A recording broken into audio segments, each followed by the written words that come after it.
Hi, this is SEBI registered investment adviser, professional trader investor Bhushan Godbole आप सबका स्वागत करता हूं। अगर आप शेयर मार्केट में कुछ पैसा हर महीने अगर निवेश कर सकते हैं, मतलब सिस्टमैटिक इन्वेस्टमेंट प्लान के थ्रू निवेश कर सकते हैं, और शेयर मार्केट में वैल्यूएशन को एनालाइज करने के लिए अगर आपके पास समय नहीं है, फिर भी आप निवेश करके अच्छे रिटर्न कमाना चाहते हैं, तो ये कैसे करें? म्यूचुअल फंड के माध्यम से क्या यह पॉसिबल है? आज के एपिसोड में समझने वाले हैं। तो आज के एपिसोड को स्टार्ट टू एंड ध्यान से देखना। अभी आप मेरा वीडियो YouTube के माध्यम से देख रहे हैं, तो क्या YouTube इस कंपनी में भारत में बैठ के निवेश कर सकते हैं? वैसे ही कुछ भी चीज के बारे में ज्यादा जानकारी चाहिए तो गूगल कर लेते हैं। तो क्या गूगल इस कंपनी में हम इंडिया में बैठ के निवेश कर सकते हैं? कुछ भी चीज को घर बैठे अगर मंगाना है तो Amazon कर लेते हैं। तो क्या Amazon इस कंपनी में घर बैठे निवेश कर सकते हैं, इंडिया से निवेश कर सकते हैं?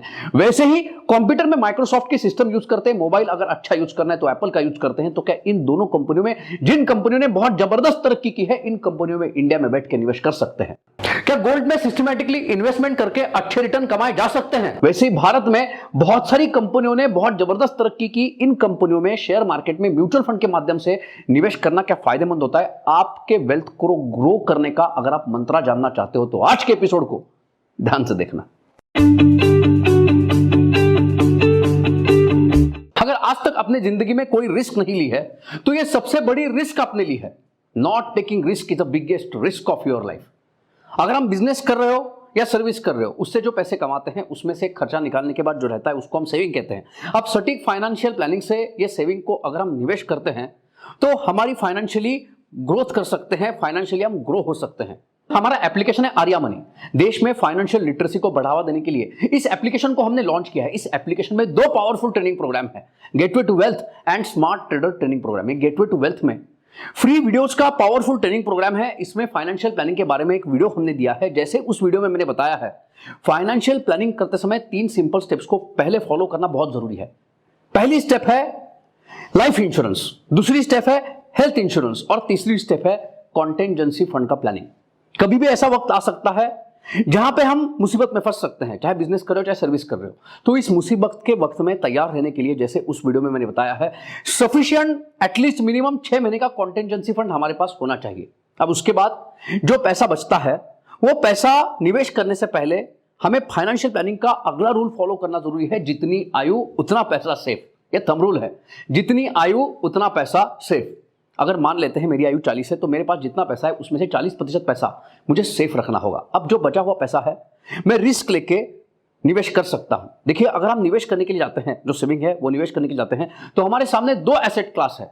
एक है जो सेफ एसेट क्लास है, जहां पे रिटर्न फिक्स्ड मिलते हैं लेकिन लिमिटेड होते हैं, और दूसरा जो एसेट क्लास है, यहां पे रिटर्न बहुत ज्यादा मिल सकते हैं लेकिन रिस्क भी ज्यादा होती है। जैसे शेयर मार्केट है, गोल्ड है, करेंसी मार्केट है। अब यहां पे अगर हम वैल्यूएशन को मद्देनजर रखते हुए स्टेप बाय स्टेप निवेश करते हैं तो बहुत जबरदस्त पैसे कमा सकते हैं। लेकिन मार्केट के वैल्यूएशन को मद्देनजर रखते हुए अगर आप निवेश करना नहीं जानते, या रोजमर्रा की जिंदगी में अगर आप वैल्यूएशन को मद्देनजर रखते हुए शेयर मार्केट में, सोने चांदी में, करेंसी मार्केट में अगर निवेश नहीं कर सकते, तो common investor in risky asset class में म्यूचुअल फंड के माध्यम से कैसे निवेश करें, स्टेप बाय स्टेप समझते हैं। अब म्यूचुअल फंड के बारे में बोलने जा रहा हूं, यह मुझे बताना बहुत जरूरी है। Mutual fund investments are subject to market risk. Read the offer documents carefully. अब जो लाइंस बताई ये पहले बहुत फास्ट बताया करते थे, म्यूचुअल फंड इन्वेस्टमेंट है subject to market risk, read the offer documents. अब ये जो बोला, ये ऐसे ही फास्ट बोला करते थे, कॉमन इन्वेस्टर को समझ में आता था इतना फास्ट बोला क्या है। इसलिए उनको बताया गया, भाई साहब देखिए, म्यूचुअल फंड में निवेश कर रहे, रिस्क है, तो जरा धीमे करके बोलिए, mutual fund investments are subject to market risk, read the offer documents carefully. और वैसे भी जो बात बताने जा रहा हूं एजुकेशन पर्पस से बताने जा रहा हूं। अब शेयर मार्केट हो, सोना हो या करेंसी मार्केट हो, यहां पे उथल पुथल बहुत होती रहती है।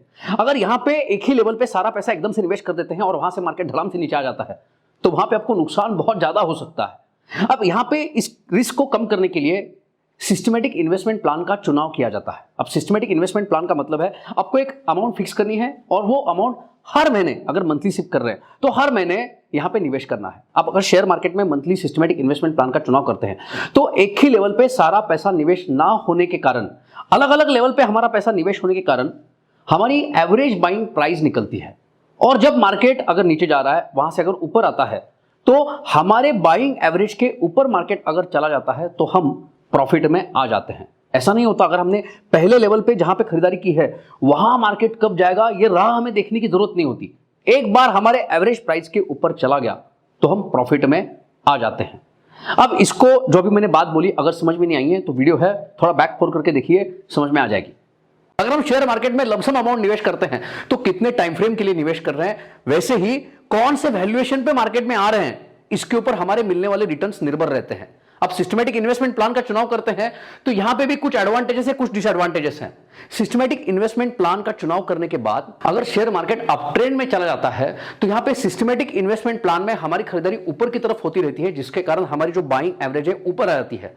और यहां पे सिस्टमैटिक इन्वेस्टमेंट प्लान के थ्रू निवेश करने के कारण हमारे return in comparison to lump sum, अगर हम बढ़ते हुए मार्केट में पहले लमसम निवेश करते तो जितने रिटर्न मिल सकते थे तो उस रिटर्न से सिस्टमैटिक इन्वेस्टमेंट प्लान के रिटर्न कम आते हैं। लेकिन ये पहले कौन जान सकता है जिस टाइम फ्रेम के लिए हम निवेश कर रहे हैं उसमें 101% मार्केट बहुत बढ़ने वाला है, और बढ़ने वाला है वो भी कितना बढ़ने वाला है। इसलिए अगर आपको लमसम निवेश करके पैसे कमाने हैं तो आपको मार्केट का वैल्यूएशन एनालिसिस करना बहुत जरूरी होता है। लेकिन ये एनालिसिस करने के लिए आपके पास अगर समय नहीं है ना, तो आप ये सीखना चाहते हैं और हर महीने आप कुछ अमाउंट निवेश करना चाहते हैं, तो आपके पास सिस्टमैटिक इन्वेस्टमेंट प्लान का ही विकल्प बचता है और इससे भी आप अच्छे रिटर्न कमा सकते हैं। सिस्टमैटिक इन्वेस्टमेंट प्लान करते समय हमारी विचारधारा कैसी होनी चाहिए? जो पैसा हम सिस्टमैटिकली हर महीने शेयर मार्केट में रिस्क को समझते हुए निवेश कर रहे हैं, वो पैसा अगर हम सेफ एसेट क्लास में उतने ही टाइम फ्रेम के लिए निवेश करते तो उससे हमें जितने रिटर्न मिल सकते थे उससे ज्यादा यहां पे निवेश करने से रिटर्न मिले, ये हमारी सोच होनी चाहिए, ये हमारी विचारधारा होनी चाहिए। मतलब यहां पे कंपैरिजन हमारा सेफ एसेट क्लास से होना चाहिए। देखिए, उससे सेफ एसेट क्लास से यहां पे निवेश करके रिटर्न कम मिल सकते हैं, उतनी रिस्क तो रहेगी, लेकिन उससे ज्यादा भी रिटर्न मिल सकते हैं। सिस्टमैटिक इन्वेस्टमेंट प्लानिंग के थ्रू जब आप शेयर मार्केट में रिस्क को एनालाइज करते हुए निवेश कर रहे हैं, फाइनेंशियल प्लानिंग की स्टेप्स को फॉलो करते हुए निवेश कर रहे हैं, जैसे इसके पहले बताया, जितनी आयु उतना पैसा सेफ। देखिए, ये थंब रूल है। अगर आपने पहले खुद को बहुत फाइनेंशियली सिक्योर कर दिया है और अगर आपकी रिस्क की कैपेसिटी जो है ज्यादा है, रिस्क प्रोफाइलिंग करने के बाद आपने एनालाइज कर लिया है, तो आप ज्यादा भी रिस्क ले सकते हैं, लेकिन रिस्क प्रोफाइलिंग करने के बाद ही ये डिसीजन लेना जरूरी होगा। अगर आप म्यूचुअल फंड में निवेश करना चाहते हैं तो प्राइमरली दो किस्म के प्लान होते हैं, डायरेक्ट प्लान और रेगुलर प्लान।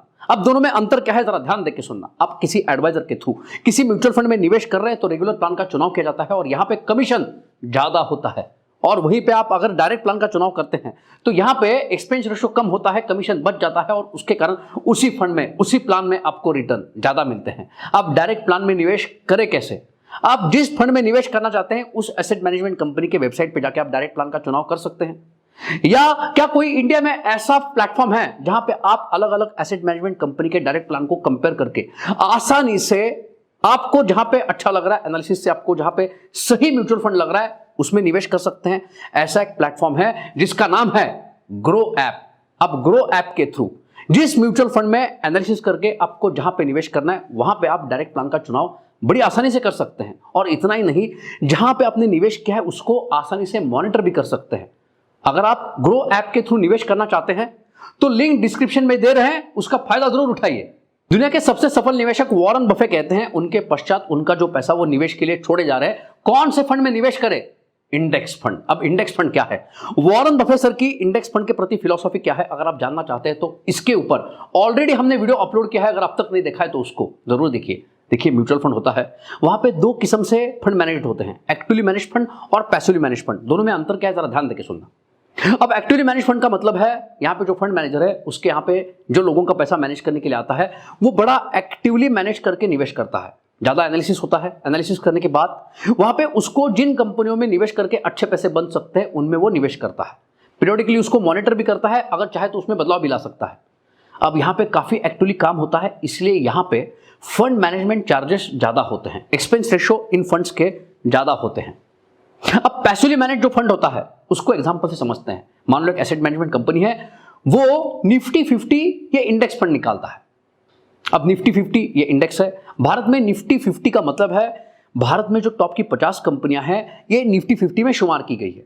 अब यहां पे जो फंड मैनेजर रखा जाएगा इंडेक्स फंड के लिए, वो क्या करेगा, निफ्टी 50 में जो कंपनियां हैं उसके पास जो भी पैसा मैनेज करने के लिए आएगा, जैसा निफ्टी 50 का कॉम्पोजिशन है उसमें जितनी भी कंपनियां हैं, जितनी भी वेटेज से वो कंपनियां हैं, उन कंपनियों में ये फंड मैनेजर निवेश करेगा। अब यहां पे ज्यादा दिमाग तो लगाना है नहीं, तो यहां पे फंड मैनेजमेंट चार्जेस भी कम होते हैं। इसका मतलब है यहां पे एक्सपेंस रेशियो बहुत कम होता है। अमेरिकन शेयर मार्केट में अगर म्यूचुअल फंड के माध्यम से निवेश करना है तो वॉरेन बफे सर की चॉइस फिक्स्ड है, लो कॉस्ट इंडेक्स फंड। अब जब उनको पूछा गया भारत जैसे डेवलपिंग कंट्री में, डेवलपिंग इकोनॉमी में, अगर उनको एक्टिवली मैनेज फंड के थ्रू, म्यूचुअल फंड के माध्यम से शेयर मार्केट में निवेश करना है तो वो कौन से एक्टिवली मैनेज म्यूचुअल फंड का चुनाव करेंगे?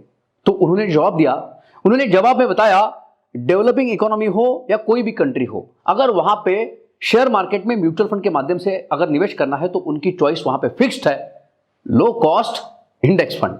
इंडिया में जो asset management company low cost index fund provide कर रही है, जहां पे लिक्विडिटी भी अच्छी है और जहां पे डायरेक्ट प्लान का चुनाव करके सिस्टमेटिकली इन्वेस्टमेंट किया जा सकता है, वहां पे अगर आप नो नथिंग इन्वेस्टर है, शेयर मार्केट में वैल्यूएशन को मद्देनजर रखते हुए अगर निवेश नहीं कर पा रहे तो यहां पे इंडेक्स फंड का चुनाव करके, यहां पे इंडेक्स फंड में सिस्टमेटिकली इन्वेस्ट करते हैं तो लंबे समय में अगर भारतीय शेयर मार्केट अच्छा ग्रोथ दिखाता है तो यहां पे आपको भी अच्छे रिटर्न मिल सकते हैं। भारत एक ग्रोथ स्टोरी है और आगे चल के और इस ग्रोथ में बढ़त आने वाली है और इस ग्रोथ को अगर सेंसेक्स निफ्टी रिप्रेजेंट करता है, सेंसेक्स और निफ्टी क्या है हम सब जानते हैं, ये भारतीय शेयर मार्केट की ए डिवीजन है। सेंसेक्स में भारत की टॉप की 30 कंपनियां हैं, निफ्टी में भारत की टॉप की 50 कंपनियां हैं। अगर भारत की ग्रोथ को सेंसेक्स निफ्टी रिप्रेजेंट करता है और आगे चल के अगर भारत की ग्रोथ स्टोरी कंटिन्यू होने वाली है, इसके कारण अगर सेंसेक्स निफ्टी बढ़त दिखाने वाला है तो सेंसेक्स निफ्टी में ही निवेश करना है। अब सेंसेक्स निफ्टी में निवेश कैसे करें? इंडेक्स फंड के साथ कर सकते हैं, क्योंकि निफ्टी में जो टॉप की 50 कंपनियां हैं, हर एक कंपनी अगर कॉमन इन्वेस्टर लेने जाए तो उसको बहुत सारा पैसा निवेश करना पड़ सकता है, लेकिन म्यूचुअल फंड के माध्यम से थोड़े पैसों के साथ भी, मंथली इंस्टॉलमेंट के साथ भी, सिप के साथ भी वो इस ग्रोथ स्टोरी का हिस्सेदार, भागीदार बन सकता है। अब बहुत सारे लोग बहुत सारे म्यूचुअल फंड में निवेश कर देते हैं और वो आके कहते हैं सर इंडेक्स बढ़ रहा है, मार्केट बढ़ रहा है, लेकिन मेरा वाला फंड ही नहीं बढ़ रहा है। लेकिन जब आप इंडेक्स फंड में निवेश करते हैं तो आपके साथ ऐसा होगा ही नहीं, क्योंकि आपने अगर इंडेक्स फंड के साथ निवेश किया है तो इंडेक्स बढ़ेगा तो आपका फंड भी बढ़ेगा। लेकिन ये इतना ही सच है, अगर इंडेक्स गिरेगा तो आपका फंड नीचे भी आएगा। इसलिए इंडेक्स फंड में भी निवेश करते समय सिस्टमैटिक इन्वेस्टमेंट प्लान का ही चुनाव करना है। अब जैसे निफ्टी 50 है, वैसे निफ्टी नेक्स्ट 50 ये भी एक इंडेक्स है। निफ्टी नेक्स्ट 50 का मतलब है निफ्टी में जैसे 50 कंपनियां हैं, टॉप की 50 कंपनियां हैं, वैसे अगली टॉप की 50 कंपनियां जो भारत में हैं उसको रिप्रेजेंट करने वाला इंडेक्स निफ्टी नेक्स्ट 50। अब जो asset management company Nifty next 50 इस इंडेक्स में सिस्टमैटिकली इन्वेस्टमेंट करने की सुविधा प्रोवाइड कर रहा है, तो वहां पे आप डायरेक्ट प्लान का चुनाव करके अगर लंबे समय के लिए सिस्टमैटिकली हर महीने निवेश करते हैं तो लंबे समय में वहां पे भी आपको अच्छे रिटर्न मिल सकते हैं। अलग अलग टाइम फ्रेम का डेटा एनालाइज करें तो यह समझ में आता है, कभी शेयर मार्केट बढ़ता है तो कभी गोल्ड बढ़ता है। आप जिस टाइम फ्रेम के लिए आपका पैसा निवेश कर रहे हैं, आपको पहले से गारंटेड कोई नहीं बता सकता उस समय में शेयर मार्केट बढ़ने वाला है, गोल्ड बढ़ने वाला है, अब क्या करें? दोनों में निवेश करें, बड़ा सिंपल सा आंसर है। जैसे रे डालियो सर ने कहा है, अगर आपके पोर्टफोलियो में गोल्ड नहीं है तो ना तो अपनी हिस्ट्री पढ़ी है, ना तो आप इकोनॉमिक्स की समझ रखते हैं। इसलिए जो गोल्ड आपको हेजिंग प्रोवाइड करता है और फियाट करेंसी के अगेंस्ट जो प्रोटेक्शन करता है, उस गोल्ड में आप सिस्टमैटिकली निवेश कर सकते हैं।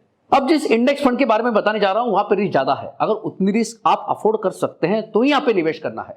1937 के बाद अगर अमेरिकन शेयर मार्केट का डेटा एनालाइज करें तो 1937 में अमेरिकन शेयर मार्केट ने जिस हाई को छुआ था वहां पे दोबारा आने के लिए अमेरिकन शेयर मार्केट ने बहुत वक्त दिया। 1937 के बाद अमेरिकन शेयर मार्केट लंबे समय के लिए कंसोलिडेशन में चला गया था। वैसे ही 1990 के बाद अगर जापानीज शेयर मार्केट का डेटा एनालाइज करें तो 1990 में जापानीज शेयर मार्केट ने जिस हाई को छुआ था, लंबे समय तक जापानीज शेयर मार्केट वहां पे जा नहीं पाया। लंबे समय के लिए जापानीज मार्केट ने 1990 के बाद कंसोलिडेशन दिखाया है।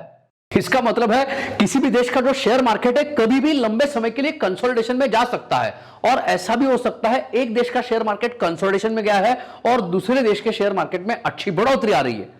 अब अगर यहां पे ज्योग्राफिकल डाइवर्सिफिकेशन इन्वेस्टमेंट के थ्रू पॉसिबल है, इसका मतलब है एक देश में रहते हुए अगर हम दूसरे देश के शेयर मार्केट में जहां पे अच्छी बढ़ोतरी आ रही है, जहां पे अर्निंग की ग्रोथ अच्छी है, ग्रोथ के प्रोस्पेक्ट अच्छे हैं, अगर यहां पे इन्वेस्ट कर सकते हैं तो हम वहां पे भी निवेश करके अच्छे रिटर्न कमा सकते हैं। लेकिन ऐसा निवेश करते समय करेंसी की भी रिस्क इन्वॉल्व रहती है। अब गूगल हो, एप्पल हो, माइक्रोसॉफ्ट हो, फेसबुक हो, अमेजॉन हो, काफी सारी अमेरिकन कंपनियां हैं जिन्होंने जबरदस्त ग्रोथ दिखाई है और जिनकी सर्विस हम रोजमर्रा की जिंदगी में इंडिया में रहते हुए इस्तेमाल करते हैं। तो क्या इंडिया में रहते हुए इन अमेरिकन कंपनी में हम इन्वेस्ट कर सकते हैं, और वो भी कम पैसा हर महीने निवेश कर सकते हैं? म्यूचुअल फंड के माध्यम से हो सकता है। लेकिन जब आप दूसरे देश के शेयर मार्केट में निवेश कर रहे हैं तो वहां पे शेयर मार्केट के साथ, दूसरे देश के शेयर मार्केट के साथ करेंसी रिस्क भी हमें समझनी पड़ेगी। यहां पे करेंसी रिस्क के कारण हमें प्रॉफिट भी हो सकता है, ज्यादा प्रॉफिट भी हो सकता है और लॉस भी हो सकता है। अब इसको जरा आसान एग्जांपल से समझते हैं। मान लो आपने एक शेयर चुना है और वो अमेरिकन शेयर मार्केट में है और जिसका रेट $1 है। अब $1 का अगर हम निवेश करना चाहते हैं तो हमें डॉलर रुपये का इक्वेशन समझना पड़ेगा। जिस समय आप निवेश कर रहे हैं, अगर $1 के लिए आपको 50 रुपए भरने पड़ रहे हैं, तो अपने 50 रुपए को डॉलर में कन्वर्ट किया और वो शेयर खरीद लिया। अब आप वहां पे रुके रहे और 5 साल के बाद अगर उस शेयर का रेट $2 हुआ, तो अमेरिका में वो शेयर दुगना हुआ है। अब आपके पैसे वहां पे बढ़ चुके हैं, तो $2 को अपने इंडिया में लाया, कन्वर्ट किया रुपए में। लेकिन उस समय तक जब आप कन्वर्ट कर रहे हैं, तब अगर डॉलर का रेट 70 रुपए हो चुका है, 70 रुपीज हो चुका है, तो $2 गुना 70 आपको 140 रुपए मिल रहे हैं। आपने 50 रुपए निवेश किए थे, यहां पे 50 के 100 नहीं, उससे भी ज्यादा रिटर्न आपको मिल रहे हैं। अमेरिका में दुगने मिलते, लेकिन यहां पे आपको ज्यादा रुपए मिल रहे हैं, क्योंकि यहां पे उस देश की करेंसी ने एप्रिसिएशन किया था। तो यहां पे करेंसी रिस्क भी इन्वॉल्व है। जैसे करेंसी के एप्रिसिएशन के कारण, दूसरे देश के करेंसी के एप्रिसिएशन के कारण हमें प्रॉफिट ज्यादा मिल सकता है, वैसे ही अगर करेंसी में उनके डिप्रिसिएशन आता है हमारे करेंसी के मुकाबले, और उनके शेयर मार्केट में भी ऊपर से और गिरावट आ जाती है, तो हमें लेने के देने भी पड़ सकते हैं। तो इंडेक्स फंड में, दूसरे देश के इंडेक्स फंड में जब आप निवेश करते हैं, जहां पे अच्छी ग्रोथ स्टोरी है, वहां पे अगर उतनी बढ़ोतरी आती नहीं है, करेंसी में डिप्रिसिएशन आता है उनके, तो हमें नुकसान भी हो सकता है। तो ये सोच समझकर निवेश करना जरूरी है। तो इस प्रकार से कॉमन इन्वेस्टर अगर मार्केट में वैल्यूएशन को मद्देनजर रखते हुए निवेश नहीं कर सकता है, फिर भी म्यूचुअल फंड के साथ अगर वेल डाइवर्सिफाइड पोर्टफोलियो करता है और सिस्टमैटिकली शेयर मार्केट में, इंडेक्स फंड के साथ, गोल्ड फंड में, वैसे ही ग्लोबल मार्केट में अगर रिस्क अफोर्ड कर सकता है, तो निवेश करता है, तो लंबे समय में अच्छे रिटर्न कमा सकता है। आने वाले समय में शेयर मार्केट बढ़ने वाला है, सोना बढ़ने वाला है, ये कोई नहीं बता सकता। जिंदगी एक सफर सुहाना, यहां पे कल क्या हो किसने जाना। तो इसलिए यहां पे वेल डाइवर्सिफाइड पोर्टफोलियो रखना यही सक्सेस का मंत्र है। अब कौन सी एसेट मैनेजमेंट कंपनियां इंडेक्स फंड में डायरेक्ट निवेश करने की सुविधा प्रोवाइड कर रही है, जहां पे आप ग्रोथ ऑप्शन सिलेक्ट करके निवेश कर सकते हैं, इनके डिटेल्स डिस्क्रिप्शन में दे रहे हैं। तो इस एपिसोड में इतना ही। अगर आपको आज का एपिसोड अच्छा लगा है तो इसको लाइक जरूर कीजिए, कमेंट करके बताइए आज का एपिसोड कैसा लगा। और इस एपिसोड में बहुत अहम इंफॉर्मेशन को आपके साथ शेयर किया है, तो इस एपिसोड को ज्यादा से ज्यादा लोगों तक शेयर भी कीजिए। तो मिलते हैं अगले एपिसोड में। अगले एपिसोड तक हैप्पी ट्रेडिंग, हैप्पी इन्वेस्टिंग।